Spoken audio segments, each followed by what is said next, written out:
ప్రేమకు రూపం.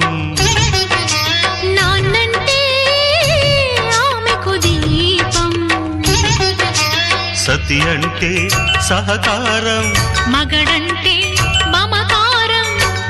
ఇల్లు స్వర్గసీమ, ఇంటి పేరు ప్రేమ. ఇల్లు స్వర్గసీమ, ఇంటి పేరు ప్రేమ. ఎన్నటిదో అనుబంధం, ఎదనిండా మకరందం. అమ్మంటే ప్రేమకు రూపం.